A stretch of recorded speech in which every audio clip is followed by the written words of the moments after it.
think this will be my last video on the National Championship 2019 game breakdown series because I think we kind of get the point now, and I'll see if I want to do some more afterwards. But this last video will be about why Alabama's last chance to score when they got into that red zone that last time in the second half, why that failed.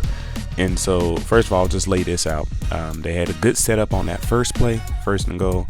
And then the second down was a great play by the linebacker of Clemson, Kendall Joseph. The third down was a great play by the defensive tackle, Christian Wilkins. And fourth down, well, we'll just save that to when we get there. But let's start out. I'm going to go all four plays. So fourth quarter, 14 minutes, 24 seconds left. First and goal. Tua Tagovailoa is in the shotgun. Damien Harris is set right. Two stacked wide receivers close on the left and the right. So Jalen Waddle from the right motions left to make trips left. And so 34, Damien Harris hits the flats immediately against this man-to-man coverage.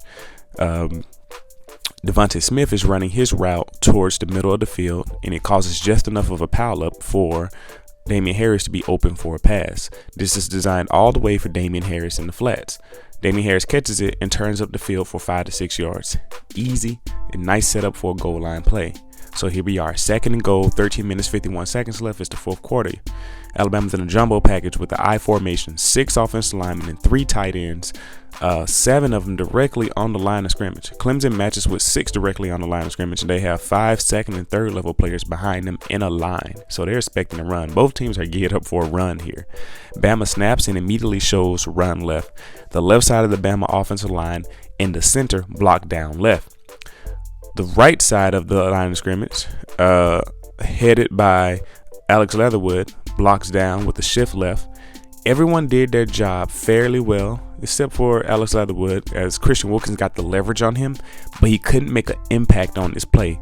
But keep that in mind for the next play. Keep that very thought in mind. So Irv Smith enters the hole created on the left side by Matt Womack and Jonah Williams on the edge.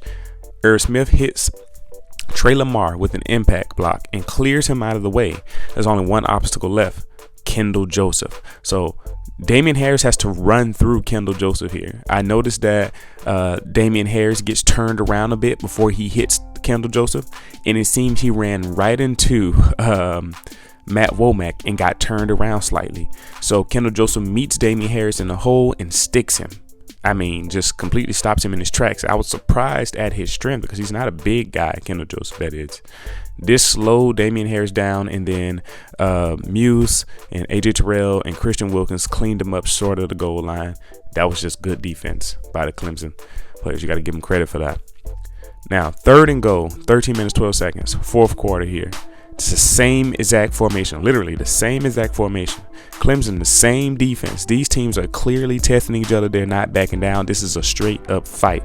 Same play. I repeat, this is the same play, but Alex Leatherwood makes the same mistake. Remember what I told you to keep in mind from the previous play? Christian Wilkins gets inside. He gets the inside leverage on Alex Leatherwood. Christian Wilkins is low and inside the left shoulder of Alex Leatherwood. He submarines right through this block and crashes the lane of this run at a slant. The play is ended right now. Literally, this play is done right now. This is a touchdown without Christian Wilkins' amazing play here. He saved a touchdown. Alabama blocked everything else perfectly on this play. And that's why I just had to say, wow, because Christian Wilkins, literally, he learned from that last play. And he took advantage of this. This is what being a senior on the defensive line can do for you. His penetration literally tripped Damien Harris and tackled him. There was an open hole for a touchdown on this play. The blocks were executed better than the previous play. So Alabama's offensive line did a great job, did better at overall blocking on this play, but except for Christian Wilkins blew it up. That really ended Alabama's chance to score. So now I'm going to get into that fourth down play. Fourth and goal, 12 minutes, 24 seconds left. Clemson is expecting a run. Look at that formation. Man coverage with a cloud of guys in the middle. Tua Tagovailoa is in the shotgun. Damien Harris is set left. 2 wide receivers, stacks on both sides, sort of. The left side has Irv Smith at a left up back light position. Personally, I think I would have called a corner route here with Henry Ruggs and Devontae Smith. I would have sent Irv Smith and Jerry Jeudy on an out route as well. That's the type of play I would have called here. Bama calls a QB sweep left. And to be fair, this play has worked on quite a few teams this season, so I'm not surprised. Clemson's defense is a different breed, though. 7 of their guys came up immediately for the run. They were still expecting a run here. They left all DBs on an island. This is why I would have called a pass play. Ross Piercebaker got a good block on Christian Wilkins, so that's good. Lester Cotton was hesitant, but he walled off the linebacker Simmons with a block. The issues start after that. Jonah Williams completely misses Clelin Ferrell, and that's a no-no. You can't let the best defensive pass rusher go up the field. Clelin Ferrell goes right upfield to Tua Tagovailoa and ends this play. Once that happens, once the QB sweep is forced to go further than it needs to, your play is ruined, and this play is ruined right here. With that block, Irv Smith will go on to the DB, AJ Terrell, and Damian Harris would get the safety Tanner Muse. The play would have been blocked correctly, a hat on a hat. Clemson's aggressiveness in attacking this run and Alabama's blocking error doomed their last chance to score and get any type of momentum that would have possibly led to some type of comeback, although unlikely at this point.